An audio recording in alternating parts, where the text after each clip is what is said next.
اسلام کے پاس موجود ہے، گناہ کا علاج مصطفیٰ جان رحمت کے پاس موجود ہے، گناہ کا علاج قرآن اور حدیث میں موجود ہے۔ اب گناہ کا علاج کیا ہے، یہی آج کی محفل کا اصل و عنوان ہے، اور تھوڑی دیر میں بات میں اپنی مکمل کر لوں گا، کیونکہ سردی ماشاءاللہ بڑی شاندار اور خوبصورت ہے، اور اتنی سردی میں آپ کو دیر تک بٹھا کے نہیں رکھوں گا، لیکن تھوڑی دیر میں بات مکمل ہوتی ہے۔ اب گناہ کا علاج کیا ہے؟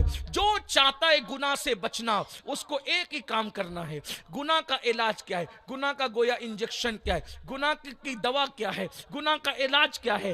گناہ کا علاج ایک ہے، قرآن میں میرا اللہ فرماتا ہے ان الصلاۃ تنہا عن الفحشاء والمنکر، بے شک نماز ہر برائی سے اور بے حیائی سے روک دیتی ہے۔ یعنی اگر تم نماز پڑھو گے تو خود بخود گناہوں سے رکتے چلے جاؤ گے۔ نماز کی برکت سے آدمی کے دل میں گناہ کی نفرت پیدا ہوتی ہے۔ ارے نماز تو بہت بڑی بات ہے، اگر آپ صرف ہمیشہ باوضو رہنے لگے تو آپ کا دل چمکنے لگتا ہے، آپ کے دل میں انوار برسنے لگتے ہیں۔ باوضو رہنے کی برکت یہ ہے تو نماز کی برکت کیا ہوگی؟ میرے آقا علیہ السلام فرماتے ہیں جو وضو کے اندر ہے وہ اللہ کے قلعے میں محفوظ ہے۔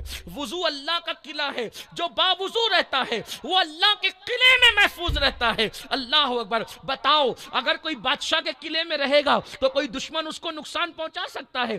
اللہ اکبر۔ اگر بادشاہ کے قلعے میں رہنے والے کو کوئی نقصان نہیں پہنچا سکتا تو جو اللہ کے قلعے میں محفوظ ہے اس کو کون نقصان پہنچا سکتا ہے؟ تو وضو کی یہ برکت ہے، تو نماز کی برکت کیا ہے؟ آؤ آپ کو بتاؤں نماز گناہ سے کیسے بچاتی ہے۔ دیکھو پہلے نماز کی برکت سن لو۔ لوگ کہتے ہیں مولانا دعا کر دو، تعویذ دے دو، یہ وظیفہ بتا دو۔ اس سے بڑا کوئی وظیفہ، نماز سے بڑا وظیفہ کوئی نہیں، نماز سے بڑی برکت والی کوئی عبادت نہیں، نماز سے افضل کوئی عبادت نہیں۔ نماز افضل العبادات، نماز اشرف العبادات، نماز اللہ اکبر کیسی عبادت ہے، معراج المومنین ہے۔ نماز پڑھنے سے چہرہ منور ہوتا ہے، نماز پڑھنے سے روزی میں برکت ہوتی ہے، نماز پڑھنے سے گناہ سے نفرت ہوتی ہے، نماز پڑھنے سے جسمانی بیماریاں ختم ہوتی ہے، نماز پڑھنے سے اولاد فرما بردار ہوتی ہے، نماز پڑھنے سے اللہ اکبر گھر میں رونق آتی ہے، نماز پڑھنے سے اللہ اکبر انسان کے لیے لوگوں کے دلوں میں محبت پیدا ہوتی ہے، لوگوں کے دلوں میں پیار پیدا ہوتا ہے۔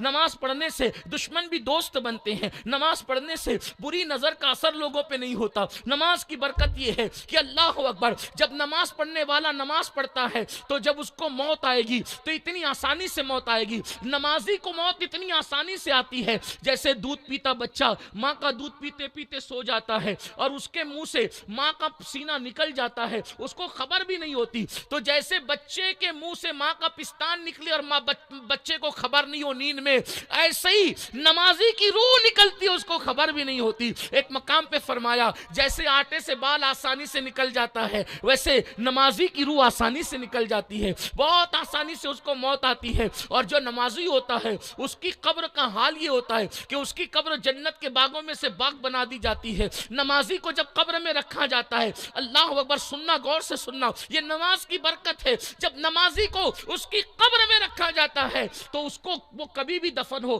چاہے صبح دفن ہو، دوپہر دفن ہو، شام دفن ہو، رات دفن ہو، جب بھی آدمی دفن ہوتا ہے تو ایسا لگتا ہے جیسے سورج غروب ہو رہا ہے۔ عصر کا جو آخری ٹائم ہوتا ہے کیسا لگتا ہے؟ قبر میں جب آدمی جاتا ہے تو اس کو ایسے ہی لگتا ہے، ایسے ہی لگتا ہے نمازی کو، تو یعنی سورج غروب ہو رہا ہے۔ تو وہ کیا کرتا ہے؟